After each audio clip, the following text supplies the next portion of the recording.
साल 2023 में जापान के लोग रोज की तरह ट्रेन में बैठकर अपने काम पर जा रहे थे। कोई अपने फोन में सोशल मीडिया देख रहा था, कोई नए दोस्तों से बातें कर रहा था, तो कोई शाम की योजनाएं बना रहा था। लेकिन उन्हें बिल्कुल भी अंदाजा नहीं था कि कुछ ही मिनटों बाद उनकी जिंदगी हमेशा के लिए बदलने वाली है। अचानक ट्रेन की रफ्तार बढ़ने लगी और अजीब घटनाएं होने लगी। डिब्बे के फर्श पर लुढ़क रहा एक बोतल का ढक्कन अचानक गायब हो गया। उसी समय यात्रियों के मोबाइल फोन पर भयंकर भूकंप की चेतावनी आने लगी। कुछ ही देर बाद ट्रेन एक अंधेरी सुरंग में दाखिल हुई और अचानक रुक गई। जब लोगों ने खुद को संभाला तो वे पूरी तरह हैरान थे। एक यात्री ने ट्रेन का दरवाजा खोला, लोग घबराकर चिल्लाने लगे और धक्का मुक्की करते हुए बाहर कूदने लगे। लेकिन जैसे ही वे ट्रेन से बाहर निकले, सामने का नजारा देखकर उनके होश उड़ गए। चारों तरफ सभ्यता का कोई निशान नहीं था। वे एक ऐसे उजड़े हुए शहर के बीच खड़े थे जिसे पेड़ों और घास ने पूरी तरह ढक लिया था। सबसे हैरानी की बात यह थी कि जिस 5वें डिब्बे में वे मौजूद थे, उसके अलावा ट्रेन के बाकी सभी डिब्बे रहस्यमय तरीके से गायब हो चुके थे। समय बीतने के साथ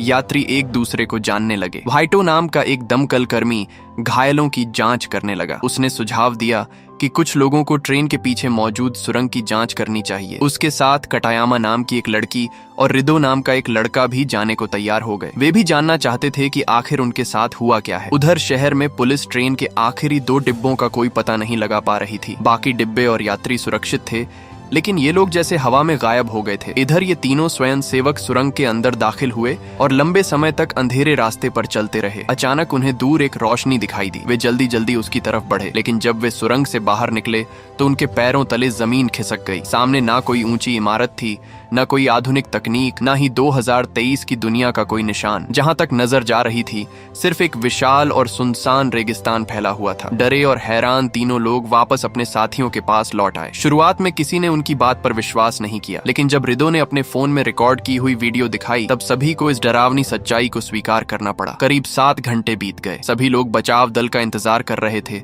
लेकिन कोई नहीं आया। इसी दौरान रेनी नाम की एक लड़की ने चुपके से रिदो का बैग देखा। उसे अंदर अपराध विभाग की मुहर वाला एक पत्र मिला। ये देखकर उसे शक हुआ कि शायद रिदो कोई अपराधी है। थोड़ी देर बाद रेनी ने कटायामा के बैग से खाना भी चुरा लिया, लेकिन जब उसे लगा कि कोई उसे देख रहा है तो उसने खाने का खाली पैकेट फेंक दिया। रिदो को वह पैकेट मिल गया और वह उसे उठाकर ट्रेन में वापस ले आया। उसी समय कटायामा को अपने खाने की चोरी का पता चल गया। जब यात्रियों ने रिदो के हाथ में वही पैकेट देखा तो सभी ने उसी पर चोरी का आरोप लगा दिया। ऊपर से रेनी ने उस रहस्यमय पत्र की बात भी सबको बता दी। सबके सामने बेइज्जत होने के बाद रिदो ने सारे आरोपों से इनकार कर दिया और गुस्से में वहां से जाने लगा। तभी वाइटो एक डिब्बा फल लेकर आया और सबको मिल बांट कर खाने की सलाह दी। इसी दौरान एक लड़के ने अपने पहले रिकॉर्ड किए गए वीडियो को दोबारा चलाया। वीडियो में साफ दिखाई दे रहा था कि खाना रेनी ने चुराया था। सच्चाई सामने आते ही सभी को समझ आ गया कि रिदो बेगुनाह है। वाइटो और कटायामा तुरंत उसके पीछे भागे और समय रहते उसे एक गहरे गड्ढे में गिरने से बचा लिया। उनका धन्यवाद करते हुए रिदो ने बताया कि उसकी उम्र 30 साल है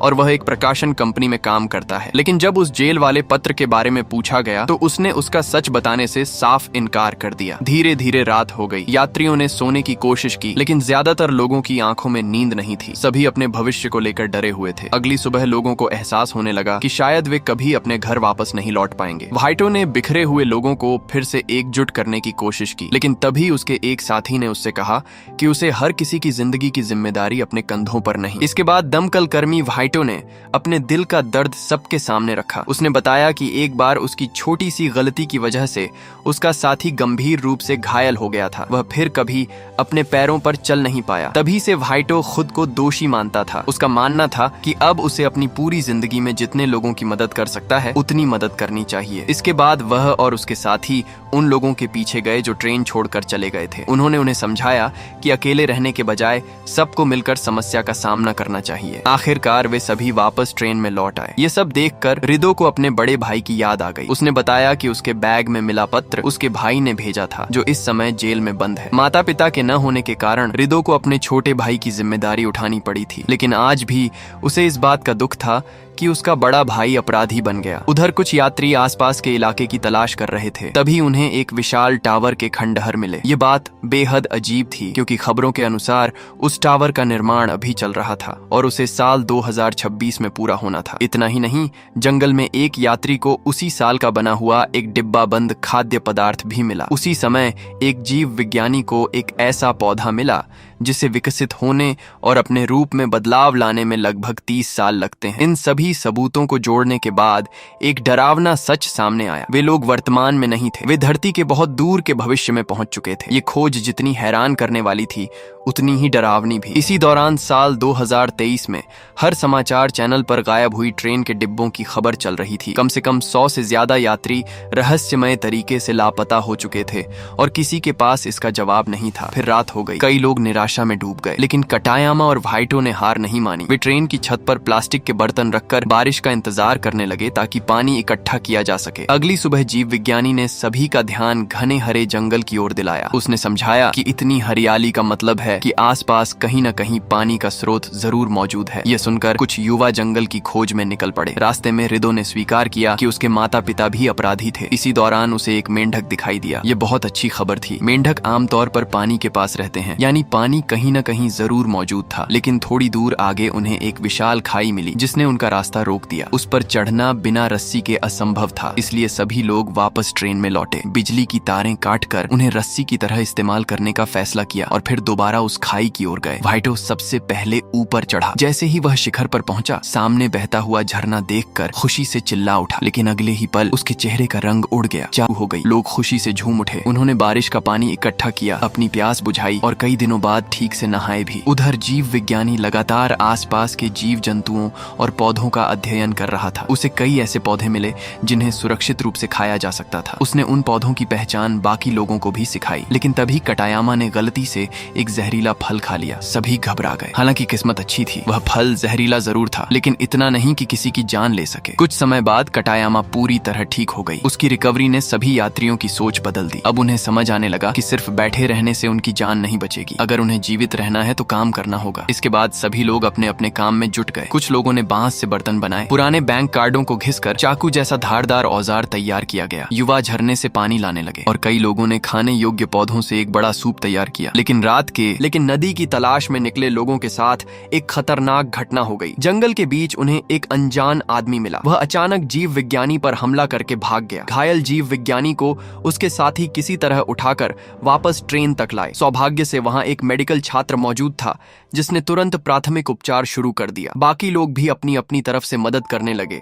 और उसके जल्दी ठीक होने की प्रार्थना करने लगे। कुछ समय बाद एक और हैरान करने वाली घटना हुई। तनाका अचानक जंगल से वापस लौट आया। उसने बताया कि पहले वह एक सुरक्षा कंपनी में काम करता था। इसी वजह से उसे जाल और सुरक्षा व्यवस्था बनाने का अच्छा अनुभव था। उसने लोगों को सिखाना शुरू किया कि शिविर के आसपास सुरक्षा जाल कैसे लगाए जाए। उधर रेनी ने रिदो से उसके बाल ठीक करने को कहा। रिदो ने जब उसका हेयर कट बनाया तो धीरे धीरे और लोग भी उसके पास आने लगे। देखते ही देखते बाल कटवाने वालों की लाइन लग गई। इस कठिन समय में यह छोटी सी बात भी लोगों के चेहरे पर मुस्कान ले आई। इसी दौरान वाइटो और कटायामा ने देखा कि एक किशोर लड़का उनके लगाए हुए जाल में फंस गया है, लेकिन वह लड़का खुद ही बाहर निकल आया और तेजी से भाग गया। दोनों तुरंत उसके पीछे दौड़े। कुछ देर बाद वे नदी के किनारे पहुंच गए। वहां वह लड़का रुका और उनसे बोला कि वे यहीं इंतजार करें। यह कहकर वह जंगल के अंदर गायब हो गया। जब काफी देर तक वे वापस नहीं लौटे तो रिदो को चिंता हुई। वह उनकी तलाश में निकल पड़ा। तभी वह रहस्यमय किशोर वापस आया और तीनों को अपने साथ ले गया। कुछ दूरी तय करने के बाद उनके सामने एक अविश्वसनीय दृश्य था। उन्हें ट्रेन का छठा डिब्बा मिल गया। यह वही डिब्बा था जो रहस्यमय तरीके से गायब हुआ था। वह 5वें डिब्बे से कई किलोमीटर दूर मौजूद था। छठे डिब्बे के यात्रियों ने उनका गर्मजोशी से स्वागत किया। उनके समूह का नेतृत्व सानबोनतामा नाम का व्यक्ति कर रहा था। उनकी किस्मत अच्छी थी क्योंकि उनका डिब्बा नदी के बिल्कुल पास पहुंचा था। वहां भरपूर मीठा पानी और बड़ी बड़ी मछलियां उपलब्ध थीं। इसके अलावा उनके बीच एक निर्माण कार्यकर्ता भी था। उसके अनुभव की वजह से उन्होंने बहुत जल्दी एक व्यवस्थित शिविर बना लिया था। यहाँ तक कि उन्होंने रसोई घर और शौचालय भी तैयार कर लिए थे। कुछ समय बाद नए आए लोगों की मुलाकात उसी व्यक्ति से हुई जिसने जीव विज्ञानी पर हमला किया था। उसने शर्मिंदा होकर स्वीकार किया कि उसने डर के कारण ऐसा किया था। उसे लगा था कि सामने वाले लोग उस पर हमला करने वाले हैं। उसने गहरा झुककर सबसे माफी मांगी। इसके बाद सानबोनतामा ने एक ऐसी बात बताई जिसने सभी को चौंका दिया। उसका मानना था कि वे किसी तरह अपने समय में वापस लौट सकते हैं। फिर एक व्यक्ति ने अपने अनुभव के बारे में बताया। उसने कहा कि शुरुआती दिनों में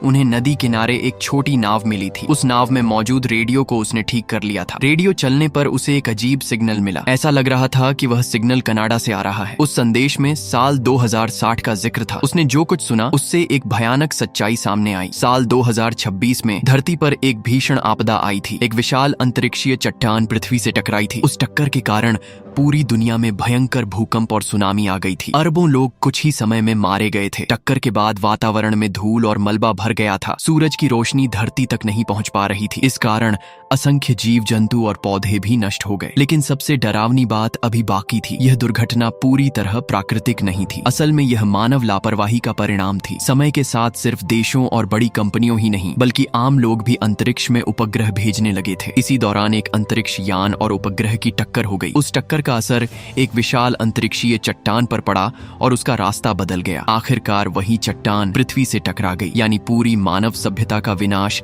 इंसानों की अपनी गलती की वजह से हुआ था। यही कारण था कि सभी लोग अपने समय में वापस लौटना चाहते थे। अगर वे ऐसा कर पाए तो शायद भविष्य को बदल सकते थे। छठे डिब्बे के लोगों की मेहनत और व्यवस्था देखकर पांचवें डिब्बे के यात्री भी प्रेरित हुए। उन्होंने नदी किनारे एक स्नान घर बनाने का फैसला किया। उधर तनाका की मानसिक हालत लगातार खराब होती जा रही थी। उसने टहनियों से एक गुड़िया बना ली थी और उससे बात करने लगा था। अगली सुबह स्नान घर तैयार हो गया। कई दिनों बाद लोगों ने पहली बार गर्म पानी से नहाया। उन्होंने अपने कपड़े भी धोए। इससे सभी का मन। इसी दौरान तनाका को एक पुराना अखबार मिला। उसे पढ़ते समय उसकी नजर एक खबर पर पड़ी जिसमें एक ऐसे हत्यारे की तलाश की जा रही थी जिसका हुलिया उसी रहस्यमय व्यक्ति से मिलता था जिसे उसने पहले देखा था। यह देखकर तनाका और भी ज्यादा बेचैन हो गया। उधर रेनी और कटायामा पर छठे डिब्बे के कुछ लड़कों ने हमला कर दिया। हालांकि रेनी किसी तरह उनके चंगुल से निकल गई और भागते हुए अपने डिब्बे तक पहुंच गई। वहां पहुंचकर उसने सबको बताया कि उन्होंने एक लाश खोजी है। दूसरी तरफ कटायामा भी जंगल के रास्ते भागने में सफल रही। यह खबर सुनते ही पांचवें डिब्बे के यात्रियों में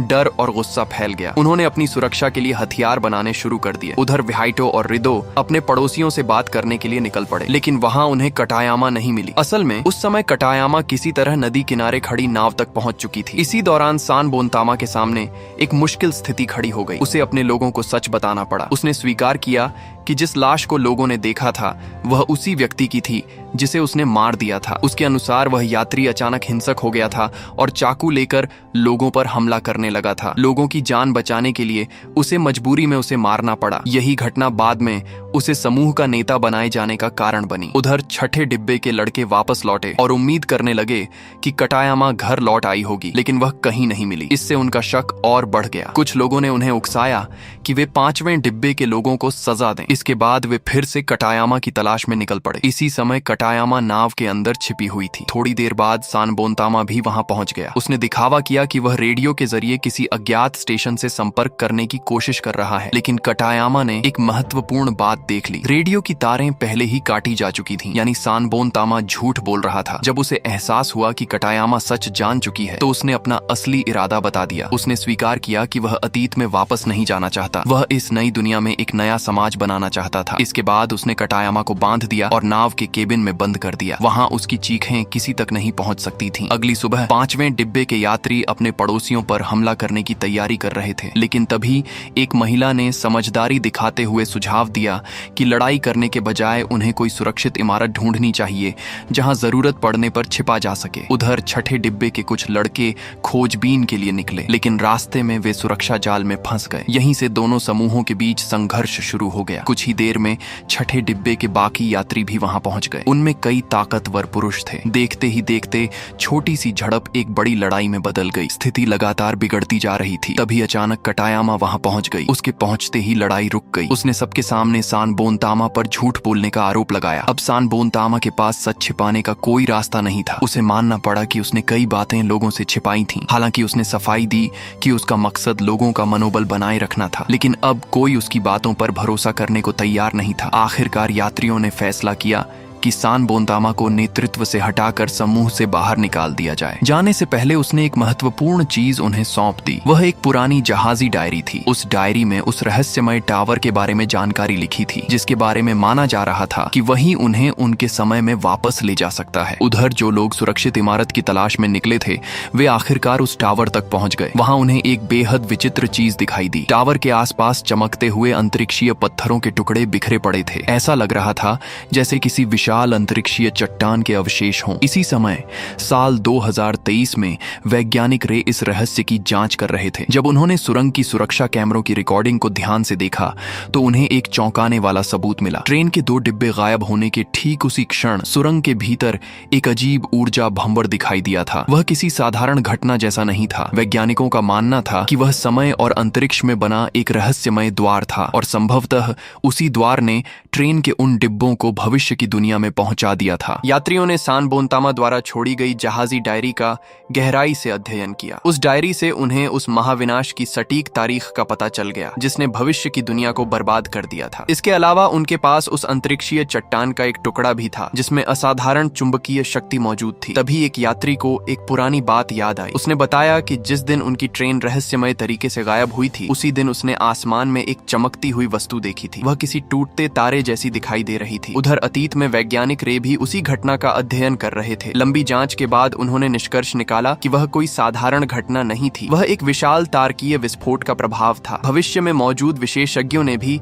इसी बात की पुष्टि की। उन्होंने समझाया कि जब कोई विशाल तारा अपनी आयु पूरी कर लेता है तो वह एक भयंकर विस्फोट के साथ फट जाता है। इस घटना को सुपरनोवा कहा जाता है। ऐसे विस्फोट में इतनी अधिक ऊर्जा निकलती है कि वह पूरे अंतरिक्ष को प्रभावित कर सकती है। अब यात्रियों को समझ आने लगा था कि उनके साथ क्या हुआ था। संभवतः उसी विशाल ऊर्जा ने समय और अंतरिक्ष में दरार पैदा की थी और वही दरार उन्हें भविष्य की दुनिया में ले आई थी। इसका मतलब साफ था, अगर वे वापस जाना चाहते थे तो उन्हें एक बार फिर उसी तरह का समय द्वार खोलना होगा। उसी रात एक भयंकर तूफान शुरू हो गया। तेज हवाएं और बारिश इतनी खतरनाक थीं कि लोगों को ट्रेन छोड़कर सुरक्षित जगह ढूंढनी पड़ी। इसी दौरान तनाका ने सुरंग की ओर जाने वाला पिछला दरवाजा खोल दिया। अचानक एक तेज हवा का झोंका आया। उसके हाथ में मौजूद टहनियों की गुड़िया हवा में उड़ गई। लेकिन यह कोई साधारण हवा नहीं थी। वह गुड़िया सीधे तूफान के बीच बने एक रहस्यमय समय द्वार में समा गई। सभी यह दृश्य देखकर दंग रह गए। लेकिन जैसे ही तूफान शांत हुआ वह रहस्यमय द्वार भी गायब हो गया। उधर साल 2023 में वैज्ञानिकों को एक और चौंकाने वाला सबूत मिला। उन्हें वही गुड़िया मिल गई जो भविष्य में तनाका के हाथ से उड़ गई थी। अब यह लगभग साबित हो चुका था कि दोनों समय एक दूसरे से जुड़े हुए हैं। भविष्य में फंसे यात्रियों ने एक महत्वपूर्ण निष्कर्ष निकाला। अगर वे उस समय द्वार को फिर से खोलना चाहते हैं तो उन्हें अत्यधिक ऊर्जा की आवश्यकता होगी। इसके बाद सभी लोग ऊर्जा के स्रोत की तलाश में जुट गए। वे पुराने बिजली के खंभों और तारों का पीछा करते हुए आगे बढ़ते रहे। काफी खोजबीन के बाद उन्हें एक पुराना विद्युत उपकेंद्र मिला। सबसे हैरान करने वाली बात यह थी कि इतने वर्षों बाद भी वहां कुछ उपकरण काम करने की स्थिति में मौजूद थे। यात्रियों ने पूरी मेहनत के साथ उस व्यवस्था को चालू करने की कोशिश की। उनकी योजना थी कि अगली बार जब तूफान आए तब वे इस अतिरिक्त ऊर्जा का उपयोग करके समय द्वार को स्थिर रख सकें ताकि सभी लोग सुरक्षित रूप से अपने समय में लौट सकें। कुछ समय बाद अगला तूफान भी आ गया। रात के अंधेरे में आसमान फिर से गरजने लगा। विद्युत उपकेंद्र से मिली ऊर्जा सुरंग तक पहुंचाई गई और फिर वह पल आ गया जिसका सभी को इंतजार था। समय द्वार दोबारा खुल गया। लगभग सभी यात्री तुरंत ट्रेन के डिब्बे में सवार हो गए। लेकिन तनाका ने वापस लौटने से इनकार कर दिया। उसने भविष्य की दुनिया में ही रहने का फैसला किया। बाकी सभी लोग ट्रेन में बैठ गए। अगले ही पल पूरा डिब्बा उस रहस्यमय समय द्वार के भीतर समा गया। ऐसा लग रहा था मानो ट्रेन समय और अंतरिक्ष के अनगिनत रास्तों से होकर गुजर रही हो। कुछ समय बाद अचानक ट्रेन रुक गई। जब दरवाजे खुले तो सामने सुरक्षा अधिकारी खड़े थे। उन्होंने यात्रियों को बताया कि आज तारीख 1 मई साल 2026 है। ये सुनते ही सभी के चेहरे गंभीर हो गए क्योंकि इसका मतलब था कि उस विनाशकारी अंतरिक्षीय चट्टान के पृथ्वी से टकराने में अब केवल कुछ ही महीने बचे हैं। सुरक्षा कारणों से सभी यात्रियों को पहले अलग रखा गया और उनकी जांच की गई। इसके बाद उन्होंने अधिकारियों को अपनी पूरी कहानी सुनाई। स्वाभाविक रूप से किसी ने उनकी बातों पर तुरंत विश्वास नहीं किया, लेकिन यात्रियों के पास सबूत मौजूद थे। उन्होंने भविष्य से लाया गया अंतरिक्षीय चट्टान का टुकड़ा दिखाया। साथ ही भविष्य की दुनिया में पाए गए विचित्र पौधों के नमूने भी प्रस्तुत किए। ये ऐसे प्रमाण थे जिन्हें आसानी से नजरअंदाज नहीं किया जा सकता था और अब पहली बार